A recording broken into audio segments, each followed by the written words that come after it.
നമസ്കാരം, എല്ലാവർക്കും റെഡ് റോസസിലേക്ക് സ്വാഗതം. എല്ലാവർക്കും സുഖമാണല്ലോ. അങ്ങനെ കേൾക്കാനാണ് എനിക്കിഷ്ടം. എനിക്കും സുഖമാണ്.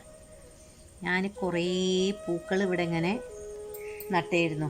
അതൊക്കെ കണ്ടോ, നിറയെ പൂത്തിരിക്കണു. എന്താ ഈ പൂവിൻ്റെ പേരെന്ന് എനിക്കറിയില്ല കേട്ടോ. മഷിത്തണ്ട് പോലെയാണ് ഈ പൂവിൻ്റെ സ്റ്റെംസൊക്കെ. പെട്ടെന്ന് നാശമാവും ഈ ചെടി, പെട്ടെന്ന് ചീഞ്ഞു പോവും മഴ കൂടിയാൽ. അധികം മഴ കൊള്ളാതെ ഇങ്ങനെ തണലത്ത് വെച്ചാലാണ് ഇത് നിറയെ ഉണ്ടാവുക. ഈ പൂവിൻ്റെ പേരറിയുന്നവർ ഒന്ന് കമൻറ്റ് ബോക്സിലൂടെ എന്നോട് പറയൂ. ഇന്ന് ഞാൻ നിങ്ങളുടെ മുന്നിൽ വന്നിരിക്കുന്നത് ഒരു നല്ലൊരു റെസിപ്പി ആയിട്ടാണ്. Beef dry fry. വളരെ നന്നായിട്ട് നമുക്ക് എത്ര കാലം വേണമെങ്കിലും ഫ്രിഡ്ജിൽ സൂക്ഷിക്കാൻ പറ്റുന്നതാണ് ബീഫ് ഡ്രൈ ഫ്രൈ. തക്കാളി ഇടരുതെന്ന് മാത്രം. എന്നിട്ട് നമുക്ക് വേണമെങ്കിൽ അതിൽ കുറച്ച് എടുത്തിട്ട് ഇഷ്ടമുള്ള കറികളാക്കി മാറ്റാം. അപ്പം ഞാൻ ബീഫ് ഡ്രൈ ഫ്രൈ ആണ് ഉണ്ടാക്കാൻ പോണത്. ഒട്ടും സമയം കളയാതെ നമുക്ക് അടുക്കളയിലേക്ക് പോകാം. 1 കിലോ ബീഫ് ഞാൻ നന്നായിട്ട് കഴുകി ഊറ്റി വെച്ചതാണ് ഈ സ്ട്രെയിനറിൽ. അതിൽ ഞാൻ കരിവേപ്പിൻ്റെ ഇല ആഡ് ചെയ്തിട്ടുണ്ട് കേട്ടോ. ഇതിലേക്ക് നമുക്ക് വേണ്ട പൊടികൾ ചേർത്ത് കൊടുക്കാം. ആദ്യം ഞാൻ ഇതിലേക്ക് ഇഞ്ചി വെളുത്തുള്ളി പേസ്റ്റാണ് എടുക്കുന്നത്. നല്ല ഒരു 1.5 ടീസ്പൂൺ ഇഞ്ചി വെളുത്തുള്ളി പേസ്റ്റ് ഇട്ട് കൊടുക്കാം. മല്ലിപ്പൊടി ഇട്ട് കൊടുക്കാം. 1 കിലോ ബീഫ് ഉണ്ടല്ലോ, ഒരു 2 സ്പൂൺ മല്ലിപ്പൊടി ഇപ്പം ഇട്ട് കൊടുക്കാം. പിന്നെ ഉണ്ടാക്കണ നേരത്ത് നമ്മളത് ഫ്രൈ ചെയ്യില്ലേ, അപ്പം ഇട്ട് കൊടുക്കാം കേട്ടോ. ഇത് നമുക്ക് എല്ലാം കൂടി പുരട്ടി വെക്കാനാണേ. ഗരം മസാലപ്പൊടി 1/2 ടീസ്പൂൺ വരും. ഈ സ്പൂൺ കൊണ്ട് 2 സ്പൂൺ എടുക്കുമ്പോൾ 1/2 ടീസ്പൂൺ. ഇതൊക്കെ നമുക്ക് ഉണ്ടാക്കണ നേരത്തും വേണം കേട്ടോ. കുരുമുളക് പൊടി ഒരു 1.5 ടീസ്പൂൺ.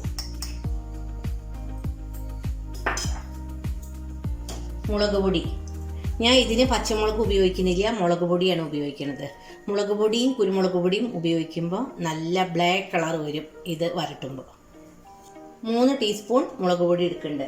പിന്നെ നമുക്ക് കളർ കിട്ടണമെന്ന് വെച്ചാൽ അപ്പോൾ കാശ്മീരി ചില്ലി പൗഡർ യൂസ് ചെയ്യാം കേട്ടോ. പിന്നെ നമുക്ക് വേണം മഞ്ഞൾപ്പൊടി, 1/2 ടീസ്പൂൺ മഞ്ഞൾപ്പൊടി. അതായത് ഇത് 1/2 ടീസ്പൂണാണ്. ഇപ്പോൾ നമ്മൾക്ക് ഒരു 1.5 ടീസ്പൂൺ ഉപ്പിട്ട് കൊടുക്കാം.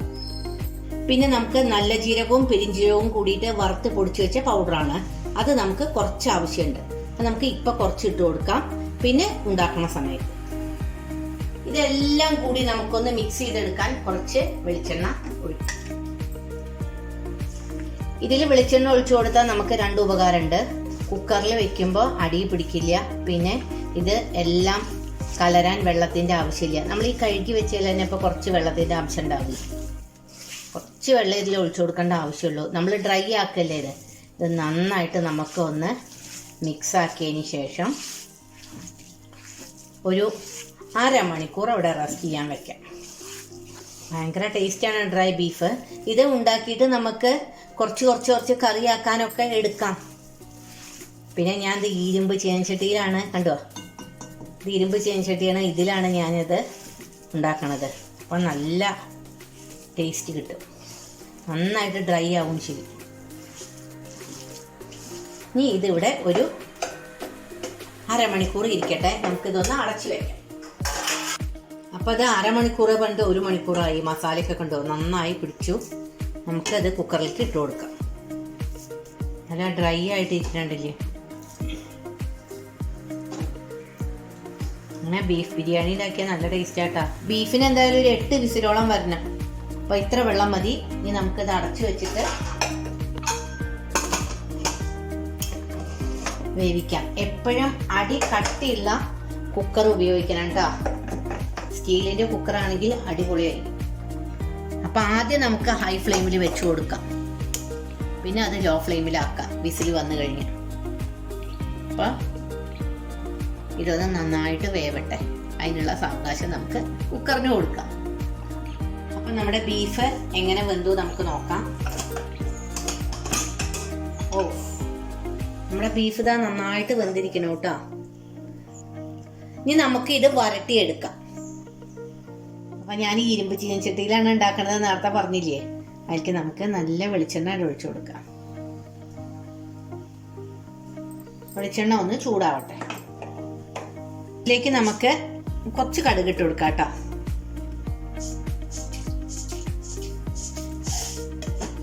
കടുകിന്റെ ഒപ്പം തന്നെ 4 മണി ജീരകം. പെരുംജീരകത്തിന്റെ പൊടി ഇട്ട് കൊടുത്തിട്ടുണ്ടല്ലോ നേരത്തെ നമ്മള് ആ മിക്സ് ചെയ്യണേ.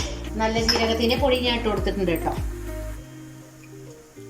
ഇത് പൊട്ടിക്കഴിഞ്ഞാൽ അതിലേക്ക് കറിവേപ്പില, ഉണക്കമുളക്, ജാതിപത്രി, 2 ഏലക്കായ, കരയാമ്പൂ ഒക്കെ ഇട്ട് കൊടുക്കാം. അപ്പൊ ഇതൊക്കെ പൊട്ടി തുടങ്ങി അതിലേക്ക് നമുക്ക് കറിവേപ്പില, ഏലക്കായ, പട്ട, ജാതിപത്രി, പിന്നെ 4 കരയാമ്പൂ, പിന്നെ വെളുത്തുള്ളി എല്ലാം ഇട്ട് കൊടുത്തിട്ടേ നല്ല ക്രിസ്പി ആവട്ടെ കേട്ടോ. നമുക്കത് ഇളക്കിയെടുക്കാം.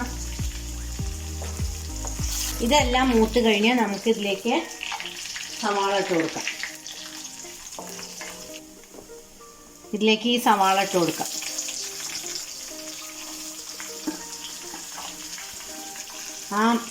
ആദ്യമായിട്ടൊക്കെ നല്ല ക്രിസ്പി ആയിട്ടാ, അല്ലെങ്കിൽ ഇത് ബീഫ് അധികം ഇരിക്കില്ല, ഒക്കെ ക്രിസ്പി ആവണം. ഇനി ഈ സവാള നമുക്ക് നന്നായിട്ട് അങ്ങോട്ട് മൂപ്പിച്ചെടുക്കാം. ഇതിലേക്ക് കുറച്ച് ഉപ്പ് ഇടാം, മഞ്ഞൾപ്പൊടി ഇടാം കേട്ടോ. മുമ്പ് നമ്മൾ ആ വേവിച്ച് വെക്കുന്നതിൽ കുറച്ച് ഉപ്പിട്ടുണ്ട്, അത് കാരണം ഉപ്പ് നമുക്ക് നോക്കി ഇട്ട് കൊടുത്താൽ മതി. അപ്പോൾ ഞാൻ 1.5 സ്പൂണേ ഇട്ട് കൊടുത്തിട്ടുള്ളൂ. ഇനി കുറച്ച് മഞ്ഞൾപ്പൊടിയും കൂടി ഇട്ട് കൊടുക്കും. ഇനി മഞ്ഞൾപ്പൊടി ഇടേണ്ട ആവശ്യമില്ല കേട്ടോ. ഇത് നന്നായിട്ടൊന്ന് മൂക്കട്ടെ. 1 സ്പൂണ് മുളക് പൊടി, പിന്നെ വേഗം ഒന്ന് ഇളക്കി കൊടുക്കട്ടെ. മുളക് പൊടി പെട്ടെന്ന് കരിയണതാ. ആദ്യം നമ്മൾ ഇട്ടിട്ടുണ്ടല്ലോ വേവിക്കണേല്, അപ്പോൾ അതാ ഇത്ര മതി മല്ലിപ്പൊടി, 1.5 ടീസ്പൂൺ മതി കേട്ടാ. പിന്നെ കുരുമുളക് പൊടി 1 ടീസ്പൂൺ, ഗരം മസാല കുറച്ചും കൂടി, ആഡ് ടു ടേസ്റ്റ്, ഇഞ്ചി വെളുത്തുള്ളി പേസ്റ്റ് അത് കുറച്ച് കൂടിപ്പോയാലും കുഴപ്പമൊന്നുമില്ല, നല്ല ടേസ്റ്റാണ്. ഇത് നന്നായിട്ടൊന്ന് മൂപ്പിച്ചെടുത്തതിന് ശേഷം ഇതിൻ്റെ റോ ടേസ്റ്റ് ഒന്ന് മാറി കിട്ടണേ. ഇതിലേക്ക് നമുക്ക് ഈ വേവിച്ച് വെച്ച ബീഫ് ഉണ്ട് ഇട്ട് കൊടുക്കാം. അപ്പോൾ അതിൻ്റെ റോ ടേസ്റ്റ് മാറി നമുക്ക് ഇതിലേക്ക് ബീഫ് ഇടാം. ഇതിൽ തക്കാളി ഇടണ്ട കേട്ടോ. ഇനി നമുക്ക് ഇത് ഇളക്കി ഇതൊന്ന് വറ്റിച്ചെടുക്കണം. എന്നിട്ട് കുറച്ച് പണി വേറെ ഉണ്ട് കേട്ടോ. നമുക്ക് തീ കൂട്ടി കൊടുക്കാം.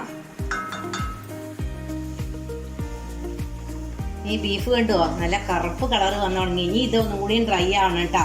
ഇതൊന്ന് പൊടി ആവണ വരെ നമുക്ക് ഇത് കുറഞ്ഞ തീയിൽ ഇട്ടിട്ട് വറ്റിച്ചെടുക്കാം. അപ്പം നമ്മളുടെ ബീഫ് ഇതാ ഇവിടെ നന്നായിട്ട് ഡ്രൈ ആയി.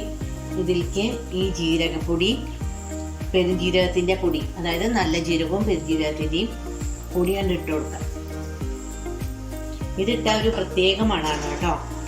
എന്നിട്ട് നമുക്ക് ഇതൊന്നാണ്ട് ഇളക്കി കൊടുക്കാം. വറുത്ത് പൊടിച്ച നല്ല ജീരകവും പെരുംജീരകവുമാണ്. നമ്മുടെ അടുക്കള മുഴുവനും ഈ മണം. ഇനി നമുക്ക് അടുത്തത് എന്താ വെച്ചാൽ കണ്ടോ, ഡ്രൈ ആയത് കണ്ടോ, ഇതിൻ്റെ അടിഭാഗം നോക്കൂ, എണ്ണ കിനിഞ്ഞു. ഇനി നമുക്ക് വേണ്ടത് എന്താ വെച്ചാൽ ഒരു ഫ്രൈ പാൻ എടുത്തിട്ട് അതിൽ തേങ്ങയുടെ കൊത്തും ചെറിയ ഉള്ളിയും കൂടി മൂപ്പിച്ചിട്ട് ഇതിൽ ചേർക്കണം. ഇനി നമുക്കത് ചെയ്യാം. അപ്പോൾ ഇത് ഞാൻ ഓഫ് ചെയ്യണം കേട്ടോ.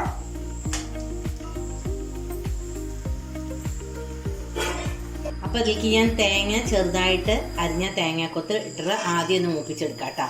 അത് മൂപ്പിച്ചതിന് ശേഷം ഉള്ളി മൂപ്പിക്കാം. തേങ്ങാക്കൊത്തിട്ട ഒരു പ്രത്യേക ടേസ്റ്റ്, അതൊന്നിങ്ങനെ കടിക്കണത്. ഇത് ഇഷ്ടമല്ലാത്തവർക്ക് അത് ഒഴിവാക്കാം, ഓപ്ഷനിലാണ് കേട്ടോ. തേങ്ങാക്കൊത്ത് കണ്ടോ നല്ല ഗോൾഡൻ ബ്രൗൺ കളറായി ക്രിസ്പി ആയി. ഇനി നമുക്ക് ഇത് ഇതിലേക്ക് ഇട്ട് കൊടുക്കാം. എണ്ണ ഇല്ലാതെ ഇട്ട് കൊടുക്കാം കേട്ടോ. ഈ എണ്ണയിൽ തന്നെ നമുക്ക് ചെറിയ ഉള്ളിയും കൂടി വഴറ്റി കൊടുക്കാം.